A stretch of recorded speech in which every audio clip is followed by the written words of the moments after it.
ओ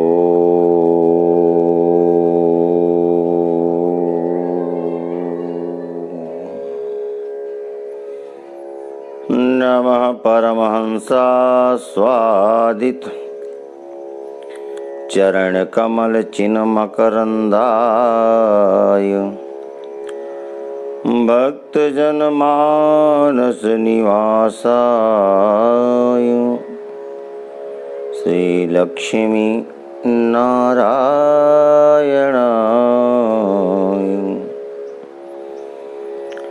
लक्ष्मीनाथ समारंभां नाथयामुनमध्यमां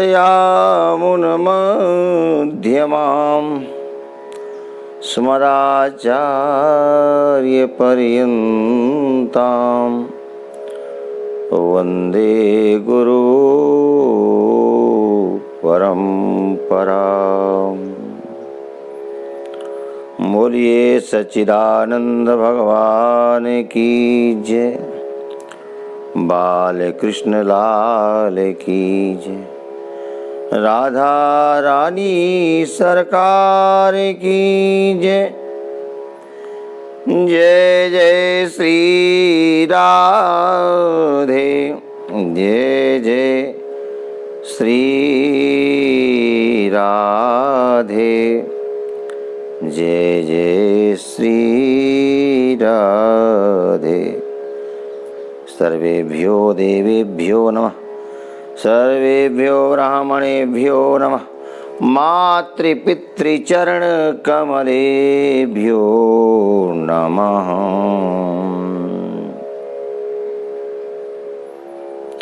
अनंत कोटि ब्रह्मांड नायक परात्पर जगदीश्वर अखिलेश्वर नंद नंदन भगवान श्याम सुंदर की वांगमयी प्रतिमूर्ति श्रीमद् भागवत महापुराण भगवान भागवत के चरणों में अनंत अनंत वंदन प्रणिपात समर्पित करते हुए समुपस्थित मातृशक्ति, मेरे भाइयों, नन्हे मुन्ने बालकों, बहे सत्संग की गंगा अरे मन चल नहा आए, जिसे तू भूल बैठा है उसी से फिर मिला लाएं। आइए भक्ति रस प्रवचन धारा में, सरिता में, कथा में, गंगा में अवगाहन करें। उससे पूर्व 2 बार भगवान नाम संकीर्तन करते हैं, पश्चात कथा गंगा में अवगाहन करके कथामृत का पान करके जीवन को धन्य बनाएंगे। गोविंद जय जय गोपाल जय जय, राधा रमण हरि गोविंद जय जय, राधा रमण हरि गोविंद जय जय, गोविंद जय जय गोपाल जय जय, गोविंद जय जय बोलो गोपाल जय जय, राधा रमण हरि गोविंद जय जय। बोलिए बरसाने वाली की जय, यमुने महारानी की जय, जय जय श्री राधे, जय जय श्री राधे, जय जय श्री राधे।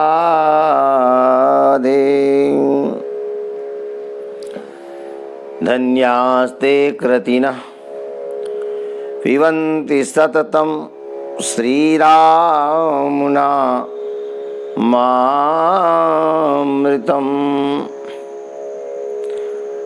बड़भागी हैं वो लोग जो सदा सर्वदा भगवान नाम रस का पान करते रहते हैं, कथामृत का पान करते रहते हैं। आइए हम सब लोग भी पावन कथा रस का पान करें, जीवन को धन्य बनाएं।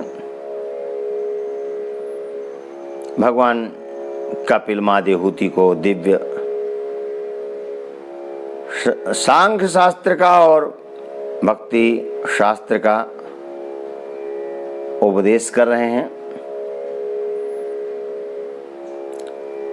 सांख्य शास्त्र का अति संक्षेप में श्रवण करते हुए भक्ति का आप सब लोग उपदेश श्रवण कर रहे हैं।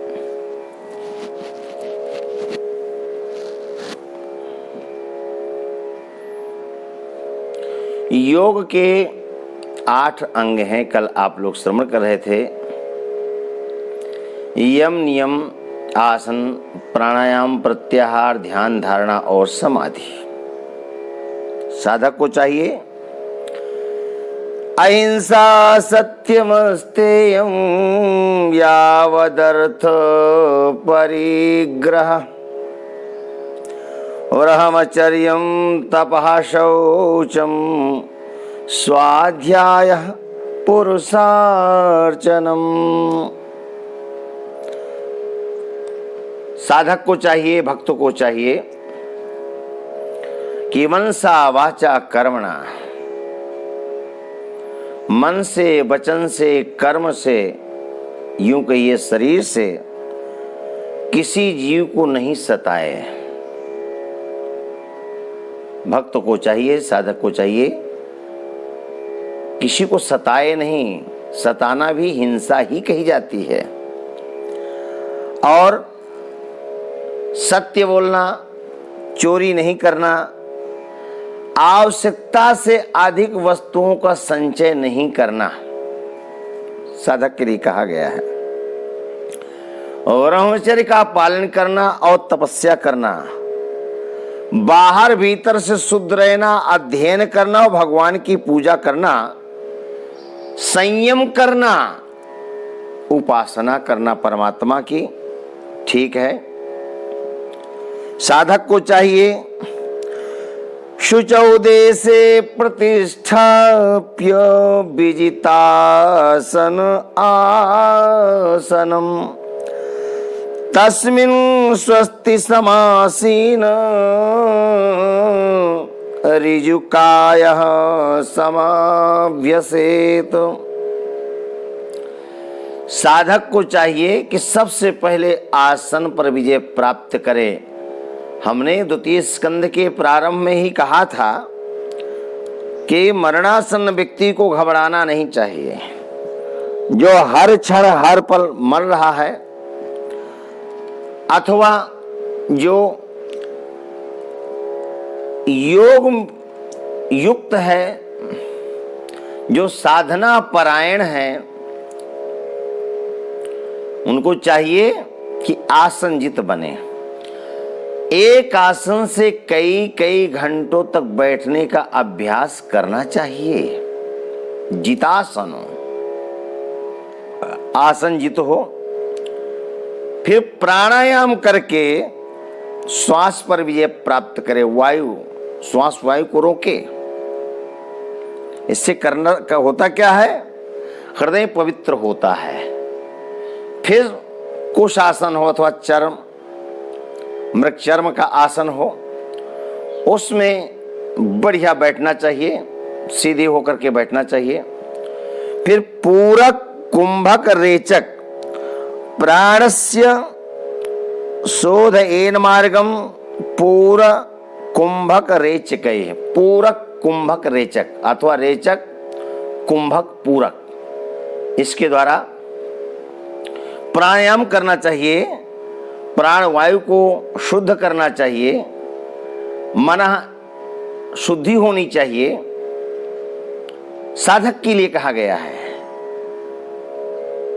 जब व्यक्ति, जब वह साधक प्राणायाम करके प्राणवायु पर विजय प्राप्त करता है, तो जिस प्रकार वायु और अग्नि के तपाने से सोना निखर कर आता है, पवित्र होकर के आता है, चमकता है, अपने मल का त्याग कर देता है, उसी प्रकार साधक प्राणायाम के द्वारा अपने मन को पवित्र करता है। अब फिर उस साधक को चाहिए कि परमात्मा के सर्वांग का चिंतन करे। नित्य कीर्तन करना चाहिए, भजन करना चाहिए, पूजा करनी चाहिए, पाठ करनी चाहिए, लेकिन प्राणायाम से हृदय की शुद्धि होती है, विचारों की शुद्धि होती है, आयु वर्धित होती है, आयु का वर्धन होता है, वृद्धि होती है। तो प्राणायाम नित्य प्रतिकार। अच्छा, प्राणायाम से अनेकों रोगों से भी बचाव होता है। प्राणायाम करने वाले को अटैक नहीं आ सकता है, नहीं, हार्ट की बीमारी नहीं हो सकती है, बीपी की बीमारी नहीं हो सकती है। प्राणायाम करना चाहिए, वायु खींचना चाहिए। और जब प्राणायाम करेंगे तो निश्चित रूप से हम स्वस्थ रहेंगे, और स्वस्थ रहेंगे तो संसार के कर्म कर सकेंगे। और संसार के ही कर्म क्यों, भगवत आराधन के लिए हम स्थान दें। भगवान बड़े सुंदर हैं। प्रादेश मात्रम पुरुषम बसंतम, विलस्त मात्र के भगवान घर में रखने चाहिए, अथवा उन प्रभु का अपने हृदय कमल में ध्यान करना चाहिए। बहुत सुंदर छवि है, इस सुंदर छवि का ध्यान करें। भगवान कपिल महादेवहूति को उपदेश करते हुए कहते हैं, मां संचिंतयेत् भगवतस् चरणारविंदम वज्रांकुशध्वज सरो रुहलांछनाढ्यम उत्तुंग रक्तविलसं नखचक्रवाल ज्योत्स्नाभिराहत महद्धृदयान्धकारम्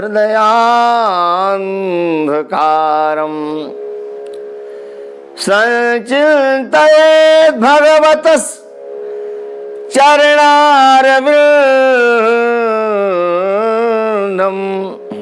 वज्रांकुशध्वज सरो रुहलांछनाढ्यम।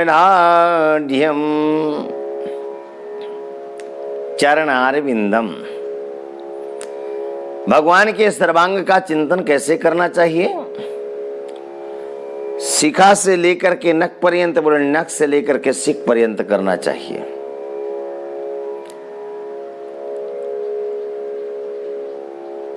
कैसे?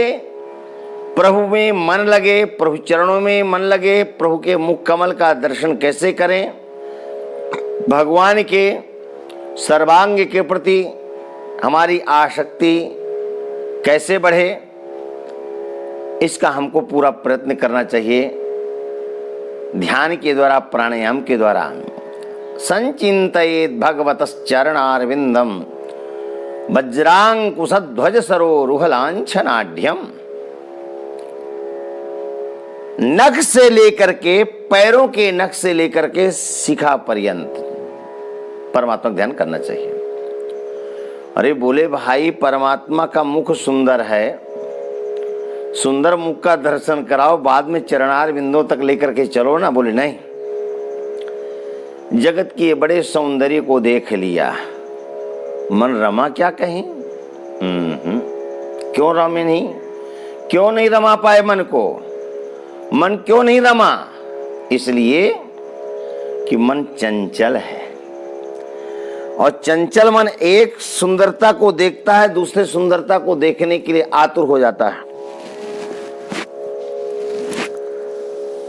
जिस प्रकार बुआ कुंती कहती है, द्वारिकाधीश, एक दुख समाप्त न हो दूसरा दुख आ जाए, मुझे दुख चाहिए। विपदा संतु न शश्वत तत्र तत्र जगत गुरो। हे जगत गुरु, मुझे दुख चाहिए, एक दुख की निवृत्ति न हो दूसरा दुख आ जाए। क्यों? क्योंकि दुख में ही आप प्राप्त होते हैं, मिलते हैं। ठीक इसी प्रकार यह मन है, वहां दुख की कामना कर रही है बुआ कुंती, और यहां मन सुंदरता के लिए दौड़ता है। एक सुंदर रूप ढंग से देख नहीं पाता कि दूसरे सौंदर्य की ओर दौड़ने लग जाता है। रूप का प्रेमी है मन, रूप देखना पसंद करता है, चंचल है। तो जब चंचल मन होगा तो कैसे ध्यान करोगे परमात्मा के स्त्री चरणों का? तो क्या करें? भगवान के स्त्री चरण कमलों का दर्शन कराओ। क्यों? इसलिए कि मन किसी मतवाले हाथी से कम नहीं है, और मतवाला हाथी को नियंत्रित करना होता है तो पहलवान एक अंकुश रखता है। हाथी तो बड़ा होता है और उसको नियंत्रित करने के लिए अंकुश इतना ही होता है, इतने अंकुश से काम चल जाता है। ठीक इसी प्रकार यह मतवाला हाथी है, तो इसको नियंत्रित करके भगवत चरणों में लगाना है। तो नियंत्रित कैसे होगा? बोले वज्रांकुश ध्वज सरोरुहलांछनाढ्यम। भगवान के श्री चरणों में, पाद पद्मों में, चरण कमलों में वज्र अंकुश आदि के 24 चिन्ह बने हैं। हाँ, अब जब आप चरणों को दिखाओगे तो उन चिन्हों के साथ में एक चिन्ह और दिखाई देगा, वज्र और अंकुश। तो जब अंकुश दिखाई दे और मन सब चिन्हों को देखते देखते देखते अंकुश तक आए, तो उसको कहना ध्यान रखना, ये अंकुश इसीलिए है, ये तुम इधर उधर गए तो तुम पर ही पड़ेगा। ये मन बहुत भागता है, मन एक जगह स्थिर नहीं रहता। बैठे हैं वृंदावन में और यात्रा कहीं और की कर रहा है। हाँ, कभी दिल्ली कभी लंदन, कभी दिल्ली कभी लंदन, एक जगह नहीं ठहरता। आप कहीं भी रहें, हवा से भी इसकी त्वरित गति है। हवा से भी तीव्र मन की गति है। बैठे हैं दिल्ली पहुंच गया, बैठे हैं वृंदावन कलकत्ता पहुंच गया, बैठे हैं वृंदावन चित्रकूट पहुंच गया, बैठे हैं वृंदावन में काशी विश्वनाथ पहुंच गए, बैठे हैं वृंदावन मल्लिकार्जुन पहुंच गया। हा? ये मन चंचल है। और जितनी भी कथाएं हैं शास्त्रों की, पुराणों की, इतिहासों में जो भी है, मात इसके लिए है कि तस्मात् केनाप्युपायेन मनः कृष्णे निवेशयेत्। एन केन प्रकारेण भगवत चरणों में मन लगे, इसलिए कथा सुनी जाती। कथा सुनने का मात्र एक ही मकसद है, एक ही उद्देश्य है, प्रभु चरणों के प्रति अनुराग हो जाए, ये मन लग जाए, ये मन रूपी भ्रमर प्रभु चरणों में जाकर के गुंजार करे। इसके लिए सारे इतने उद्योग करने पड़ते हैं, उद्यम करने पड़ते हैं। भजन है, साधना है, पूजा है, पाठ है, हवन है, यज्ञ है, ध्यान है, हाँ? वैराग्य है, घर से विरक्त हो जाना है, घर का त्याग कर देना है। इस जितने भी हैं कर्म एकमात्र भगवत प्राप्ति के लिए। और ऐसा नहीं आप सोचें कि महाराज जी एक तरफा वक्तव्य दे रहे हैं। घर गृहस्थी में रहते हुए मन प्रभु चरणों में नहीं लग पाता, इसलिए विरक्त होना पड़ता है, घर का त्याग करना पड़ता है। पर हाँ, घर रहते ही प्रभु चरणों में अनुराग हो जाए, प्रीति हो जाए, तो फिर वन में जाने की आवश्यकता नहीं है। अनेक ऐसे संत हैं, अनेक ऐसे सदगृहस्थ हैं जो घर में रह करके ऋषि और योगी का जीवन जी रहे हैं। हाँ,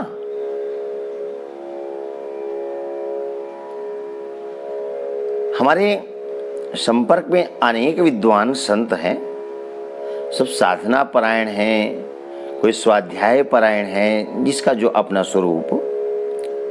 कर्मकांड के भी अनेक अनेक विद्वान संपर्क में हैं। अपनी जगह सब अपने अपने पुरुषार्थ में रत हैं, अपने मंजिल की ओर अग्रसित हैं।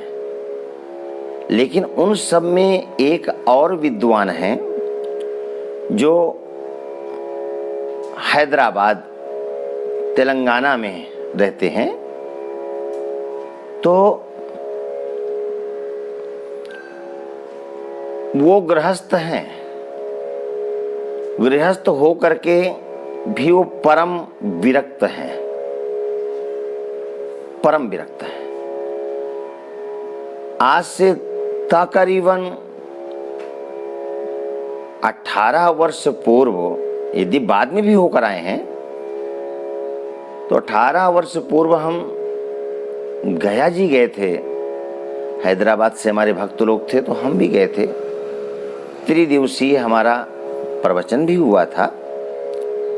मेला क्षेत्र में शासन की ओर से होता है प्रवचन वहां। तो वहां हैदराबाद से आचार्य आए हुए थे। अब उनकी क्या चर्या हमको नहीं मालूम थी, लेकिन गया जी से सीधे किसी तीर्थ विशेष में जाना चाहिए। किसी भी तीर्थ में जाइए तो जो चित्रकूट के आसपास के लोग हैं वो गया जी सीधे चित्रकूट आ जाते हैं या फिर कहीं और चले जाते हैं। पर हैदराबाद के भक्त लोग थे तो गया जी से सीधे जगन्नाथपुरी जाने का कार्यक्रम बन गया और गए। तो सुबह सुबह 7 बजे के लग पहुंच गए हम लोग। तो हम तो अपने कमरे में जा करके व्यवस्थित हो गए, जल्दी जल्दी स्नान आदि किया और संध्या वंदन आदि करके 10, साढ़े 10, 11 बजे तक फुर्सत हो गए। लेकिन जो आचार्य जी थे हैदराबाद से आए थे, शाम को 6 बजे हमने देखा तो बाहर ही बैठे थे। क्यों? किसी होटल में ठहरे थे हम लोग। तो वहां उनके कमरा की पूरी धुलाई सफाई पूरी हुई। ये सफाई आदि करते करते बहुत समय निकल गया और जब तक वो अपना कर्मकांड पूरा नहीं कर लेते हैं तब तक तो अन्य छोड़ी जल भी ग्रहण नहीं करते हैं। और सामान्यतः घर में रहते हुए जहां व्यवस्थित हैं, सुबह 5 बजे ही आसन में बैठ जाते हैं, शाम के 4 बज जाते हैं उनको कर्मकांड करते करते, स्वयं का करते करते। ऐसे ऐसे कर्मनिष्ठ लोग इस धारा पर पड़े हुए हैं। कर्मकांड में बहुत व्यापक विषय है। 80,000 मंत्र हैं। अब कितना कौन करेगा? तो उनको तो हमने हंसते हंसते कह दिया कि आचार्य प्रवर, आप तो घर गृहस्थी का त्याग करिए, सीधे बाबा जी बनकर जंगल में रहिए, इसी में आपका कल्याण है। सर्व सामान्य संत और ब्राह्मण ऐसी चर्या तो नहीं निभा सकता जितना आप करते हैं। हमारा मतलब यह है कि जितने भी हम कर्म करते हैं सब भगवत प्रीत्यर्थ अप्राप्त्यर्थ करते हैं। भगवत चरणों में प्रीति हो, भगवत चरणों की प्राप्ति हो। तो सुंदर आसन लगाना चाहिए। पूरक कुंभक रेचक के द्वारा अथवा रेचक कुंभक पूरक के द्वारा प्राणवायु को रोक करके श्वास का शोधन करना चाहिए और सुंदर आसन में बैठ करके भगवान के स्वरूपों का चिंतन करना चाहिए। मन बड़ा चंचल है, तस्मात् के न पिपाये न मना कृष्णे निवेशयेत्। इस मन को प्रभु चरणों में लगाना है, ज्यादा बहिर्मुखी नहीं बनना, अंतर्मुखी बनो, अंतर्मुखी।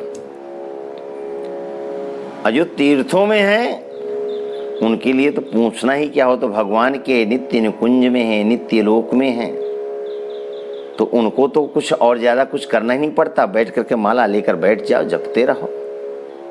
क्या प्रपंच पालना है?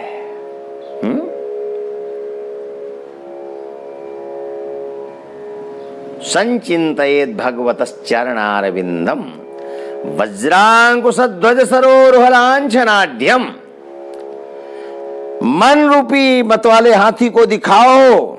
वज्र अंकुश के चिन्ह है, साथ साथ अंकुश को दिखाकर कहो, मन को कहो, दायरे में रहना, मर्यादे में रहना, अमर्यादित नहीं होना।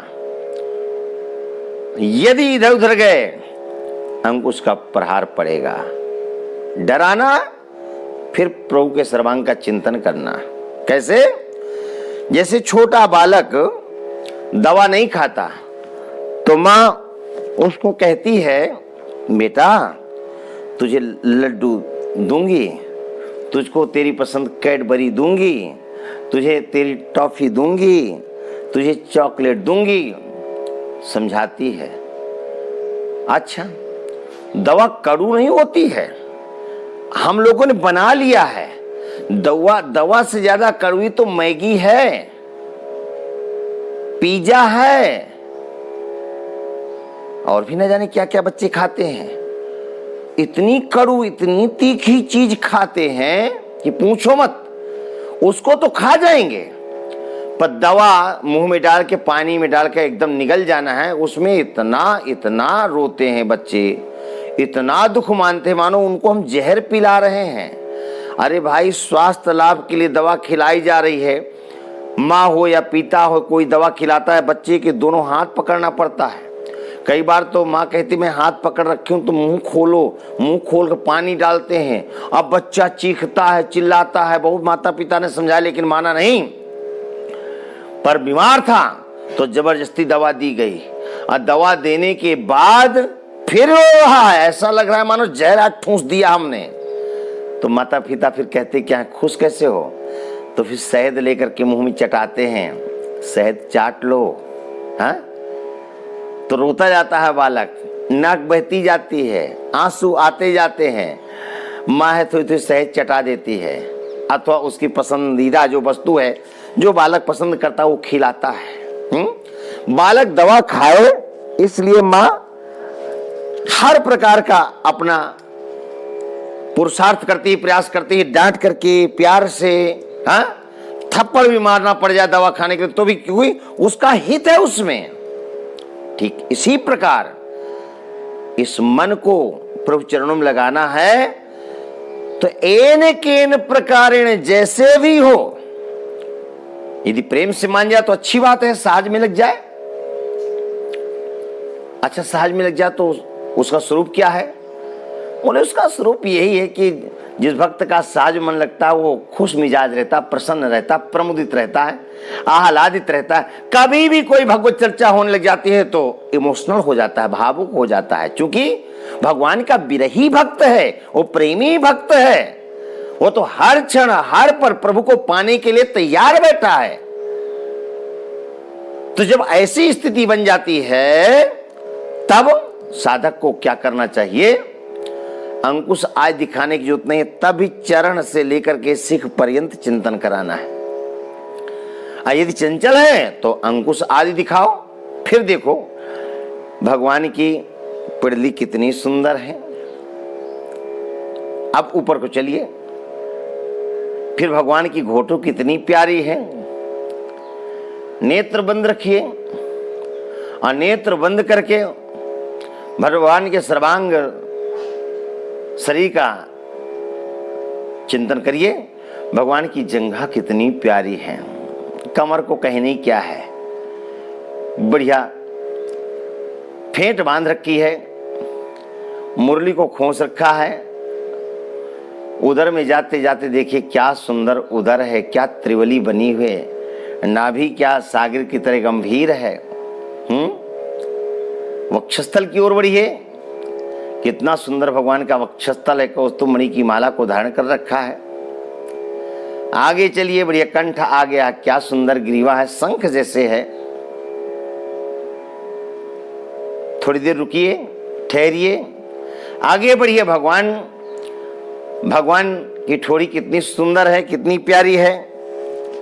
और आगे बढ़िए, आगे बढ़ करके आप अधरोष्ट में जाइए, भगवान का अधरोष्ट कितना सुंदर है। और फिर भगवान के मुख कमल में दंत पंक्तियों को देखिए, आहा हा। और फिर भगवान का मुख कैसा है? बोले मंद मंद मुस्कुरा रहे हैं।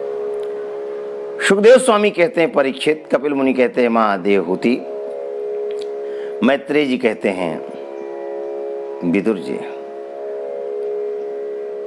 और भगवान कपिल मां देवहूति कह रहे हैं मां। कैसा ये भगवान का हंसना कैसा है? बोले हासम हरेरवनताखिल लोक तीव्र श्लोकाश्रु सागर विशो शृण्मत्युदारम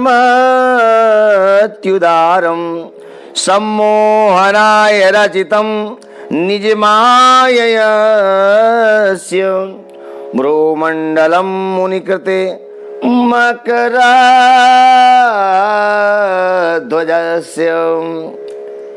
हासं हरेर्बनता खिललोकतीव्रम्। ये मुस्कान तीनों प्रकार के तापों का नाश करने वाला है। जो शोक रूपी सागर में डूब रहे हैं उनको उबारने वाला है। क्या सुंदर प्रभु का सुंदर स्वरूप है। यह मंद मुस्कान जीव को सम्मोहित करता है। अपने सम्मोहन से ही दुनिया की रचना कर देता है। बहुत सुंदर भगवान का सुंदर स्वरूप है। ऐसे सुंदर स्वरूप का चिंतन करना चाहिए और भगवत चरणों में अपने मन को रमाना चाहिए। मां, भगवान का त्रिभुवन सुंदर स्वरूप है। इस त्रिभुवन सुंदर स्वरूप का नित्य ध्यान करो। मां, मेरी भक्ति 9 प्रकार की है। भक्तों के भेद से 81 प्रकार की भक्ति हो जाती है।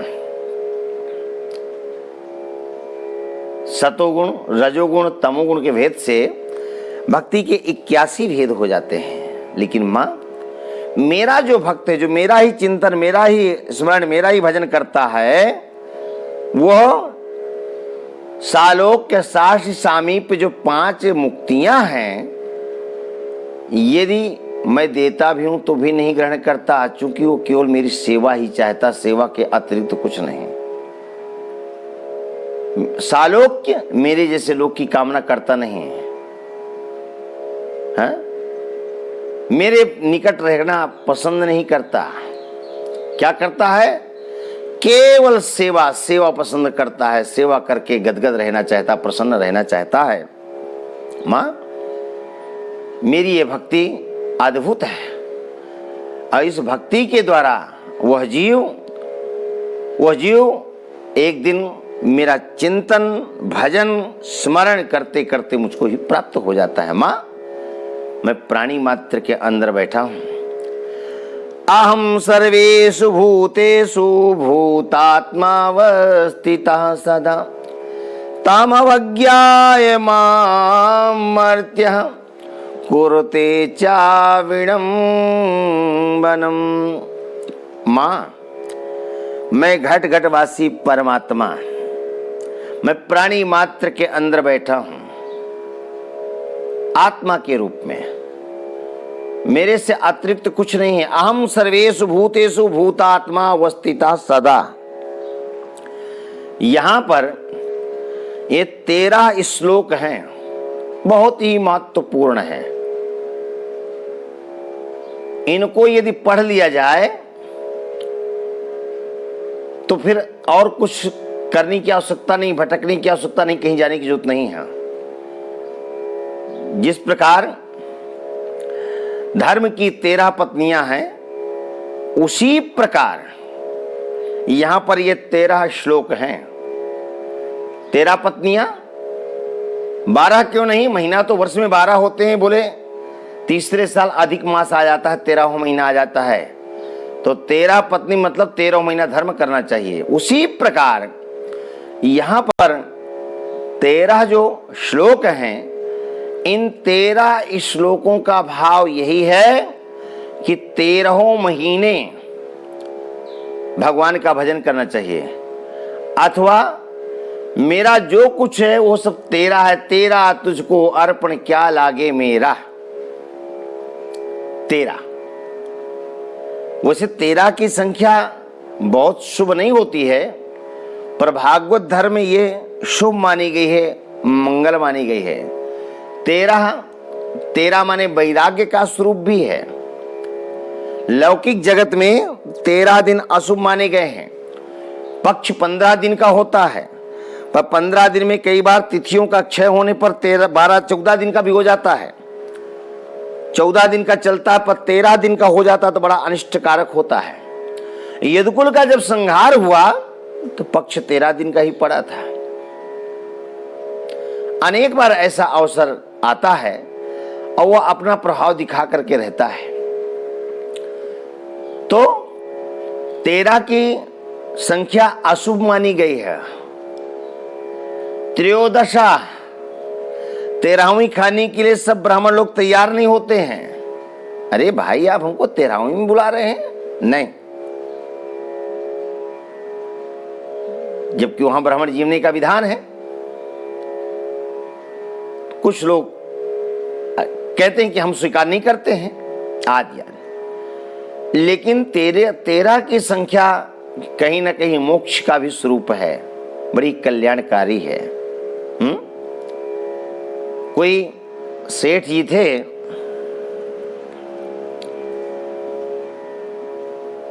उनके यहां अनाज का काम चलता था, अन्न बेचते थे। तो कोई ग्राहक आया, बोले सेठ जी हमको गेहूं चाहिए। कितना चाहिए? बोले 1 कुंटल दे दो। अच्छा चलो बोरी लाए हो? बोले हाँ। सेठ जी तौलने लग गए। 1 को 1 नहीं बोलते हैं, राम है राम बोलते हैं। 1 से गणना नहीं करता व्यापारी। राम है राम, राम है राम, राम है 2, राम है 3, क्रमशः संख्या चलती है। वो 9, 10, 11, 12 तक पहुंच गया। और जैसे ही 13 का पलड़ा चढ़ा उसका, 13 है 13, 13 है 13, 13 है 13, 13 है 13, 13, तराजू छूट गया हाथ से। बोरी में नहीं पलट सके सेठ जी उस तराजू में पड़े हुए गेहूं को, नहीं, अचेत हो गए। जल्दी जल्दी बच्चों ने डॉक्टर को दिखाया, दवा हुई, पर उनके जीवन में 13 शब्द आ गया। 13 मतलब हे भगवान सब कुछ तेरा है। अंततः वो भगवत प्राप्ति की ओर बढ़ गए। संसार किसी काम का नहीं रहा। वो 13 की संख्या जैसे आई, मेरा कुछ भी नहीं, अब सब 13 है। तदीयम वस्तु गोविंद तुभ्यमेव समर्पये। सब आपका है, मेरा कुछ भी नहीं। यह स्थिति बन जानी चाहिए। भगवान कपिल कहते हैं मैं घट घट वासी हूं। हम सर्वेषु भूतेषु भूतात्मा अवस्थिता सदा तमवज्ञाय माम मर्त्य कुर्ते चा विडंबनम। मां, जो मंदिर में जाकर के मेरी पूजा करते हैं उनकी पूजा तो स्वांग है। मैं घट घट वासी हूं, चराचर जगत में मैं ही व्याप्त हूं। मुझे पाना है तो चराचर जगत में पहले मेरी झांकी का दर्शन करना होगा। आज की कथा को यहीं पर विश्राम देते हैं। कल की कथा में आगे कपिल भगवान क्या कहते हैं, सुबह की कथा में आप सुनने को पाएंगे 8 से 9 के बीच में। गोविंद जय जय।